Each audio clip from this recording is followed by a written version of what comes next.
the matter? What is it? Another case for Nick Carter, master detective.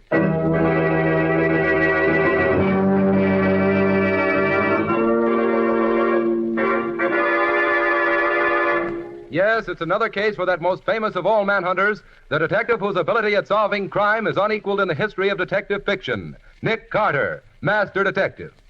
Tonight's curious adventure... State's prison evidence on Nick Carter and the mystery of the midnight robbery.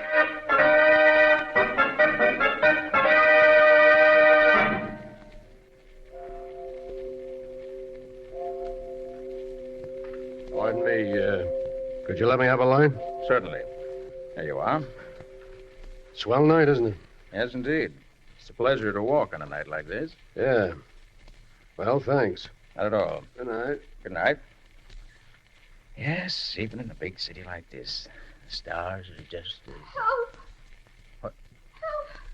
I wonder what's wrong with her. I beg your pardon, but is there anything I can do? Can I help you? Is something wrong? Murder! Murder? Who is it? My uncle. When did it happen? I don't know. Well, where is he? The library. In this big house right here? Yes. Oh, it's awful. Now, you shouldn't be out here in your night clothes. It's too chilly. Come, let me take you back to the house. Come on. Yes. Back to the house. Did you call the police? No, I just saw him lying there in a pool of blood. Then I came out here to get help. Well, I'm Nick Carter, the detective. I'll be glad to help you if I can. Now, careful going up the steps. There we are. Now, if you'll show me the library. He's in there. Oh, yes, I see. He's dead, all right. Who found him? The housekeeper. She came in late and saw a light still on in here. And she looked in to see if he needed anything and saw... Then she called you? Yes. And you are... I'm Ella Jarbeau, his niece. I've lived here with him for the last 5 years since my mother died. I see. Has anything been touched since the body was found? No. Nobody's been in here at all. Good. Uh-huh. Shot through the head at close range. Well, it looks as if he did it himself. No. Well, here's the pistol that was used, right beside him. Did you hear the shot? No. I sleep at the opposite end of the house. Oh, Mr. Carter, please find whoever killed my uncle. What makes you think he didn't kill himself? He wouldn't do a thing like that. I know it. Well, that's hardly evidence, Miss Ella. Did you see this note? Note? I know. Your uncle apparently left it propped up here in his desk. It's addressed to Mrs. Sarah Jarbeau, 7 Dunner Street, City. You know her? I never heard of her. What does it say? Let's see. My dear madam, you've been a widow, in fact, ever since the hour following our marriage. But before day breaks, you will be a widow in name also, for I shall be dead. I have at last learned the truth. The one who told me right after our wedding ceremony that you were everything evil has at last confessed that you were really as good as I believed you to be. It's too late for me to ask you to forgive me for the great wrong I've done you. So I'm taking this way of making what amends I can. The upper drawer of my desk is my will, which leaves everything to you, your repentant husband, Enos Jarbeau. Well, that's a remarkable document. Did you know anything about your uncle ever having been married? No, I never heard that before. Well, that note would seem to prove it was suicide. I know better. May I see that note? Of course. Here. I knew it, Mr. Carter. My uncle didn't kill himself, and he didn't write this note either. Isn't that your uncle's handwriting? It looks very much like it, but he didn't write it. Uncle didn't use this kind of pen. What do you mean? Uncle Enos was very proud of his handwriting, and he never used anything but a special type of old-fashioned steel pen point. It has a very fine point. I see. Yes. This note was undoubtedly written with a stub point. Another thing, Mr. Carter. Uncle never wrote anywhere except at his desk here. And this desk has been locked since yesterday morning, and I have the key. How long have you had it? I borrowed it yesterday morning because I had some letters to write, and I've had it ever since. Is there another key to this desk? No. Uncle would never write anywhere else. You're quite a convincing detective, Miss Ella. And if you're right, this can't be suicide, in spite of the other evidence. I know I'm right. Uncle would never have taken his own life. I believe you. and I'm just curious enough about this to do a little investigating myself. If I'm as good a detective as you are, I'll find your uncle's murderer in short order.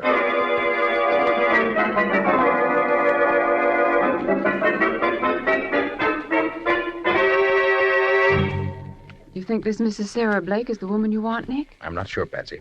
But when the maid told me that she never heard of Mrs. Sarah Jarbeau, but that Mrs. Sarah Blake lives here, I thought I'd better talk to her.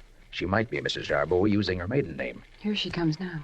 You wish to speak to me? I'm looking for Mrs. Sarah Jarbeau. Do you know her? I do. I am Sarah Jarbeau. You were right, Nick. My name is Bill Peters. I'm a reporter. I'm writing a story on the sudden death of your husband, Enos Jarbeau. Oh, the poor man. He died to make up to me for my years of heartbreak. Yes, I saw the note he left. Would you please tell me what happened? Well, I met him one summer on the coast of Maine. We were married in the fall. We took a train for Boston, and on the way he went into the smoking car to smoke a cigar. I never saw him again. Well, that's terrible. Why didn't he come back? I only know that when the train reached the station, a messenger gave me $500 and a note. Oh. It said that he had learned I was not a good woman, and that I should never see him again. But didn't you try to clear it up? No. If he believed it, I would never seek to persuade him otherwise. I've worked as a governess ever since. I see. Well, thank you very much, Mrs. Jarbeau. Come along, Patsy. Goodbye, Mrs. Jarbeau. I hope you'll be happy now. Thank you, and goodbye. She certainly got a tough break. You know, Patsy, I was prepared to doubt everything she told me, but somehow I'm inclined to believe her story, even if it does spoil my theory that she's part of an elaborate put-up job. Which way are you going from here? Well, I think I'll... Pardon me, would you let me have a light? Yes, of course. Here you are. Thanks. Nice day, isn't it? Yes, very pleasant. Thanks. So long. So long. Oh, come along, Patsy. Wait a minute. I've met that man somewhere before. He asked me for a light just that same way. Where was it? Well, of course. It was outside Jarbeau's house last night, right after the murder. You mean you think he... Wait a minute, watch a minute. I want to see if he... Yes, He's going into the house we just left. right. If he and Mrs. Jarbeau know each other, the chances are her story is a phony. Oh, but Nick, she seems I know what I know, Patsy, but this changes things. Patsy, I want you to find out what you can about old Enos Jarbeau's past. Find out about that marriage, if there ever was one. But first, call Scubby and tell him to get here right away. Okay. If that man leaves before Scubby gets here, I'll follow myself. Otherwise, Scubby can tail him. But I've got to know where he goes and what he does. Right now, he's our one positive clue.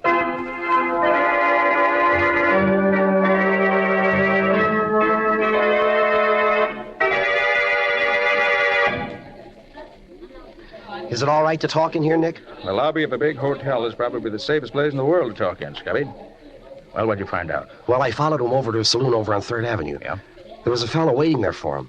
I tried to hear what they talked about, but all I could get was the name Jarbeau. Yeah, I heard that several times. I thought so. But just as I was really getting in close, a couple of plainclothes cops came along and pinched him. Pinched him? What for? Well, it seems he broke out of state's prison 3 days ago. I heard the cops call him Barney McCoy. Barney McCoy. Yeah. Jailbird from state's prison. Pardon me, Scubby. Want to speak to the desk clerk. Oh, sure, Nick, but what do you have to... Oh, clerk, I'd like to speak to the governor's suite, please. Yes, Mr. Carter. Use booth number 2 right over there, please. Thank you. Oh, Nick, what in the world do you want to talk to the governor for? Just happen to remember Scubby. He's stopping at this very hotel for a few days. I want him to do me... Hello, Mr. Secretary. Well, this is Nick Carter. I'd like to speak to the governor a moment, if I may. Thank you. Hello, Governor. This is Nick Carter. Fine, thanks. Governor, I want to go to state's prison. Oh, no, not as a visitor. I want to go as a convict. Nick, are you nuts? No, I mean it. If you can spare me 5 minutes, I think I can convince you. Thanks. I'll be right up.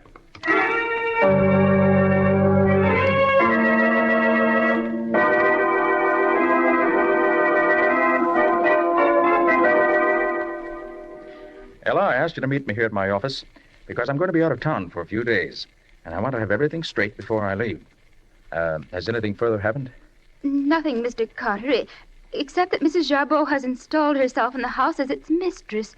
She's very unpleasant to me, and I know she'd like me to leave. Well, you stay right there. Did the will leave anything to you? No, Mr. Carter. Everything went to her. I can't understand it. I can. That will is forged. But the will is in Uncle's handwriting, and both the witnesses to the will have identified their signatures as genuine. And the will was found where the note said it would be. Nevertheless, I'm convinced the will's a fake. Betsy, what did you find out? Enos Jarbeau and Sarah Blake were married, right enough. I found the record in a little church on the south side.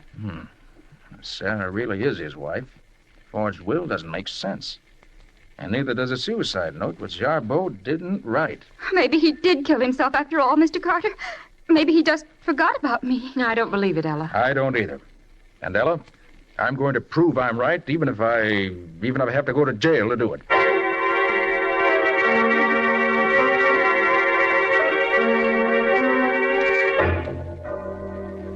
Oh, you're the new man. Yeah, Warden. What's your name? Max Herbert. Where were you born? Buffalo, New York. How old are you? 33. Nationality? American. Married? Nope. Crime? Housebreaking. Very well. The guard will take you to the photographer's and then to the laboratory.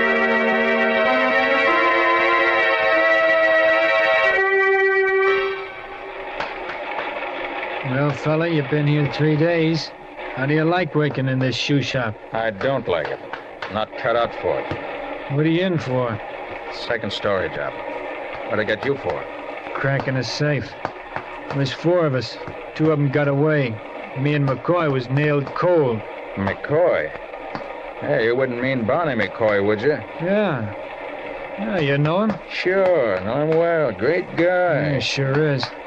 And you know his wife? Yeah, some. She's a darn smart woman, Addie is. Addie? Yeah. Thought her name was Sarah. No, his wife's Addie. Sarah was his sister. Yeah, they look so much alike you couldn't tell one from the other. Yeah. Well, what became of Sarah? I don't know.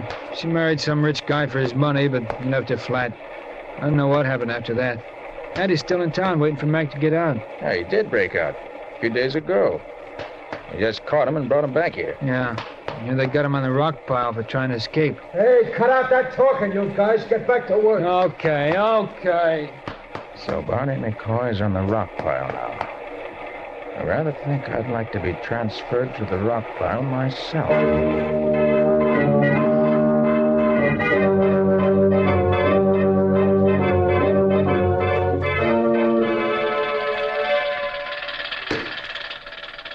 Hey, Barney.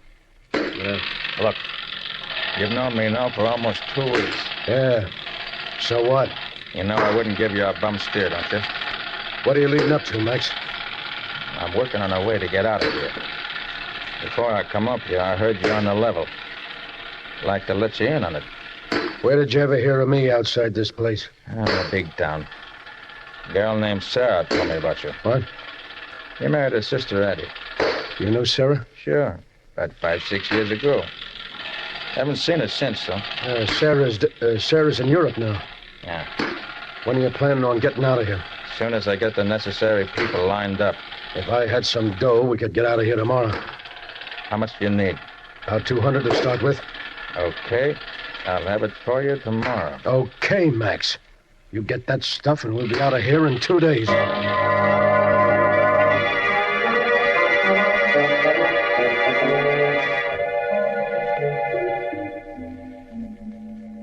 All right, you get 5 minutes to talk. Hey, Nick, why don't you... Scubby, hold it. I'm Max Herbert in here. Oh, I'm sorry. I should have remembered. How in the world did you ever get in this place? Well, the governor fixed it so that I was caught red-handed robbing the home of a friend of his. Yeah. When they caught me, I had the family silver in one hand and the family jewels in the other. It was easy. And now I arranged to be transferred to the gang where McCoy's working.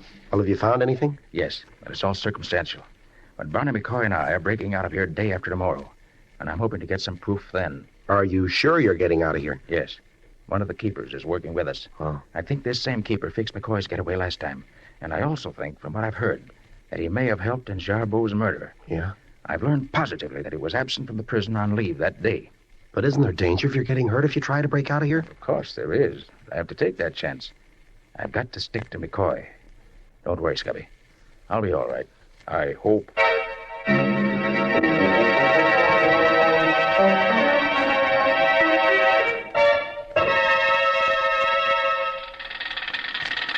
You all set, McCoy? All set. Everything's fixed. Good. You see that delivery truck over there, Max? Yeah. Well, that's going to break down when it tries to start. I get it. We'll have to help it get out of the yard here. Right. Listen. He's trying to start it now. The guard all set? Sure. Mike's with us all the way, same as before. Hey, you over there. That's us. Come on. Gavin, give us a hand with this truck. Okay. What's the matter? Motor won't start. Have to give him a push.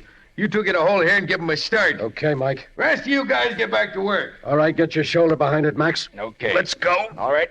Heave. All right, again. Heave. Once more. Oh, come on, get it going. We ain't got all day.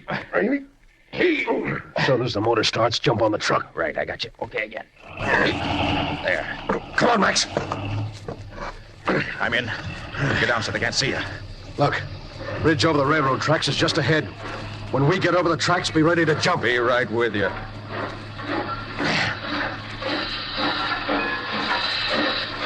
All right, now, come on. Right behind you, Barney. Jump on the tender of that engine below us. Now, okay? You all right, McCoy? Yeah. Come on, engineer. Give her all the steam you got. Don't stop the talk. You, fireman, feed the coal to her. I don't want to use this gun unless I have to. Watch out, Max. The outside wall of the prison's just ahead. You'd better duck. There's going to be shooting. Right, McCoy. All okay so far? Oh, here it comes. Watch it. Look at him pour it out.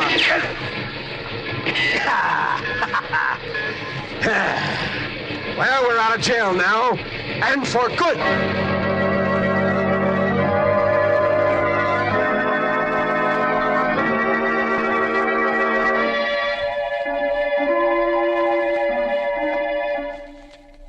It's good to see you back in your office again, Mr. Carter. Yes, it's good to be back here, Ella. Now tell me, have you learned anything interesting since I last saw you? I think so, Mr. Carter. Now, let's have it. A few months ago, our housekeeper spent about a month visiting her son in California.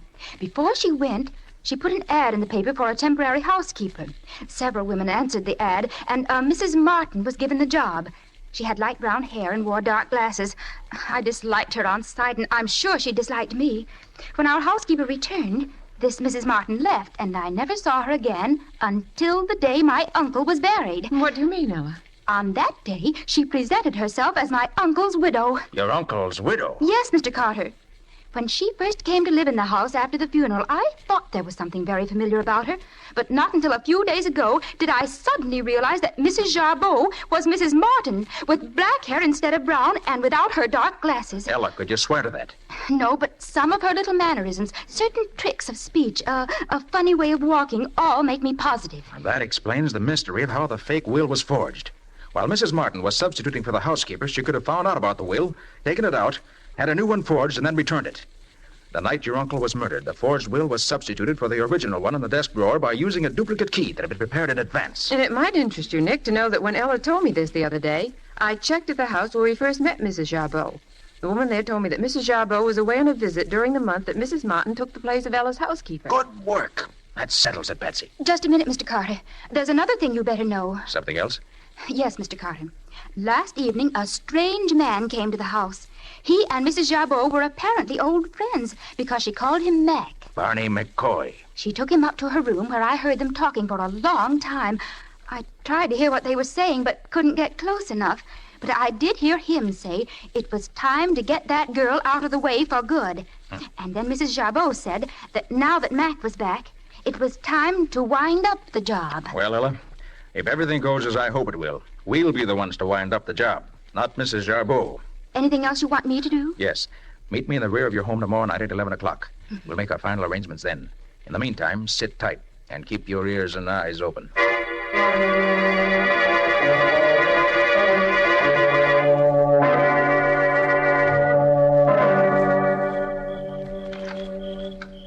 Mr. Carter? Mr. Carter? That you, Ella? Yes. Come into the living room here. We can talk better. Okay. Sure there's no one around? Not now. That man Mac was here earlier, but he left quite a while ago. Mrs. Jarbeau has gone up to her room. We can talk safely here. All right. Don't turn on the light. It may be seen. We can talk just as well in the dark. Whatever you say. Now tell me, does Mrs. Jarbeau know you've ever seen this man, Mac? Oh, no. I've kept out of the way whenever he's been around. Good. Do you know what he came here for this evening? There was talk about chloroform and poison.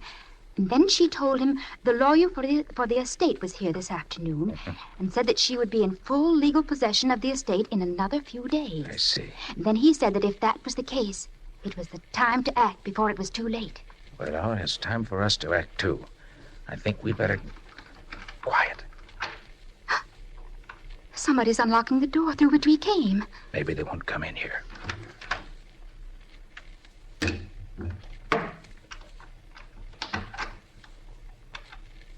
Who's in this room? I can't see you in the dark, but I know you're there. Who's there? Who are you? None of your business. Speak up or I'll shoot. If you do, you'll never live to see another day. What's going on in here? Why isn't the light on? Mrs. Jabot. Ella, what are you Barnaby doing here? Croy, you... Max Herbert, by all that's holy. What are you doing here? Why, Well, you see, Barney, Yeah? He's here because he loves me. Don't you know this man is an ex-convict?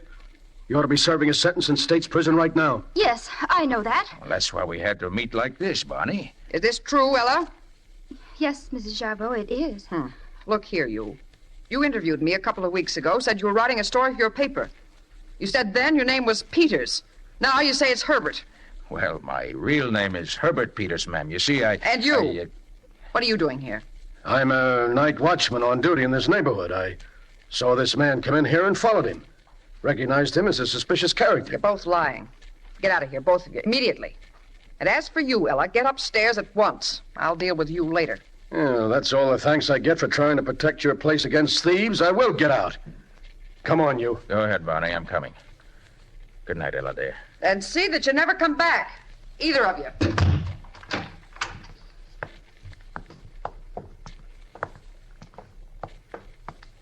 Hey, Max. Yeah? Was that story about you and the girl straight? Why, sure, Barney. Wasn't your story on the level? Well, to tell you the truth, I was going to see if I could find a few things I could swipe. I'm flat broke. You haven't got a few bucks on you, have you? Sure, Barney. I can let you have a 10 spot. What? Here. Gee, thanks, pal. I won't forget you for this. Forget it. Yeah, we sure were lucky to get out of there so easy. Yeah. I thought the old dame was going to have us pinched. You're under arrest, both of you, so don't try and have it Right, there you go. Let go of me. Stop or I'll shoot. No, you don't. You let go of my arm. You made me miss him. So what? Yep. Well, I got you anyway. You won't get away. You're going back to state's prison again, Mr. Max Herbert. Oh, you know my name, do you? I sure do. And I know yours, Ben Lyons. But, what? You know me? Hey, let me look at you. Gladly. Come over onto the street light. All right. You know me now? Well, Nick Carter. Well, I'll be... Well, gosh, I'm sorry, Mr. Carter, but a woman just called the station, said she'd passed 2 escaped convicts in front of her house, and if we hurried, we could pick them up. Even give us their names, too, Well, so never mind I that now, Ben. Listen to me. I'm on the trail of something big. Have the lieutenant and 8 men meet me at 12 o'clock tomorrow night at the back of the Jarbeau place across the street where they won't be seen. Okay. Be sure to tell them not to fail me, because I expect to capture the murderers of Enos Jarbeau.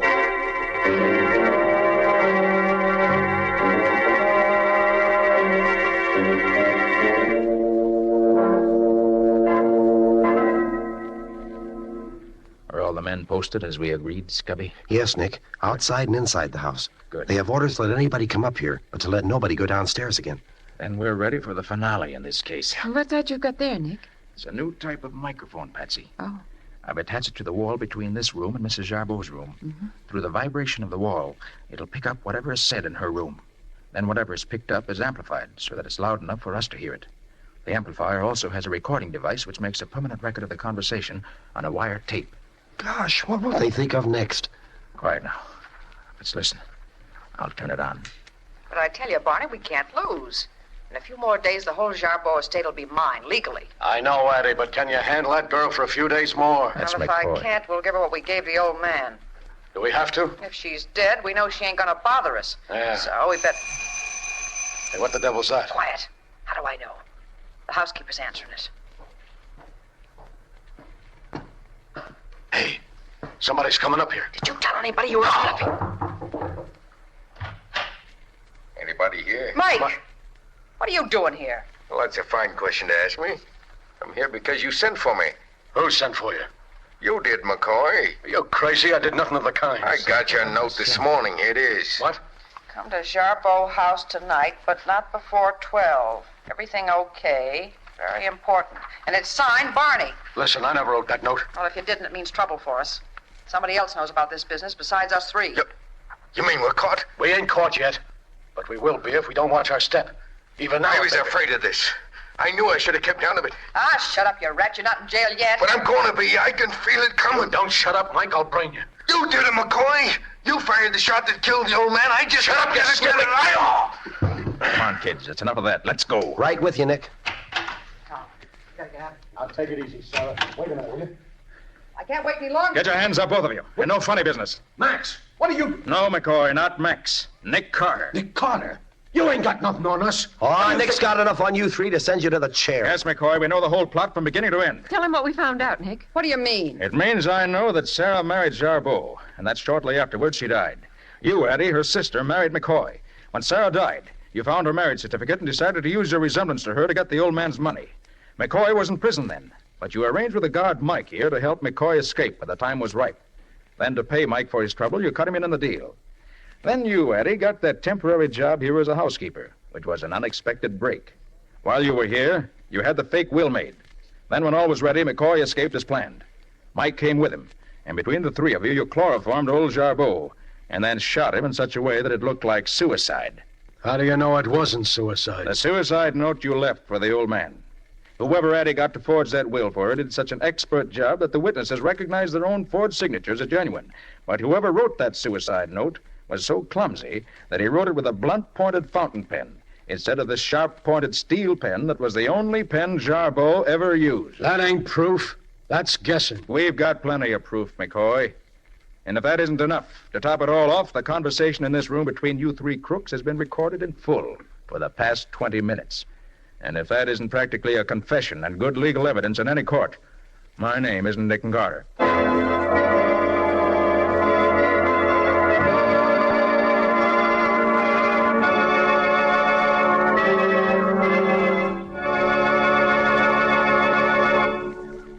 This was another strange experience of Nick Carter, Master Detective, called State's Prison Evidence, or Nick Carter and the Mystery of the Midnight Murder. Another of the curious adventures of Nick Carter, which are brought to you regularly at the same time each week by WOR Mutual. And now, Nick, what about our story for next week? Well, next week's story started off as a simple question of who stole the firm's funds. But it ended up by being the very perplexing question of who killed two men and caused the death of a third. And not the least puzzling part of the case was to find out who fired the fatal bullet which started off the murders. Isn't that usually the most puzzling part of a murder story? Well, yes, it is. But in this case, the man who was killed was standing by my side in the corridor of a large office building. And there was no one around at the time who could have fired the gun that killed him. I'm afraid I'm getting more mixed up all the time. That's exactly how we felt about it. But Nick cleared it all up in spite of everything. And we'll tell you all about it next week. So long. So long, folks. And so long to you, Nick and Patsy. See you next week. In the strange adventure you've just heard, Nick Carter was impersonated by Lon Clark, Patsy by Helen Choate, and Scubby by John Kane. Original music was played by Lew White. The entire production was written and directed by Jock McGregor.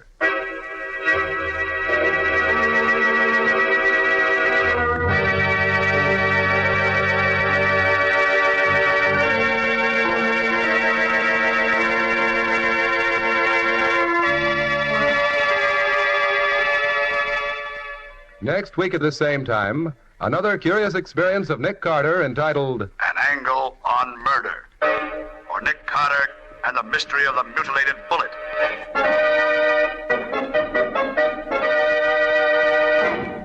This story is a copyrighted feature of Street and Smith Publications, Incorporated. The Return of Nick Carter is produced in the studios of WOR and is broadcast over most of these stations every Monday evening at 9:30 Eastern Wartime. This is Mutual.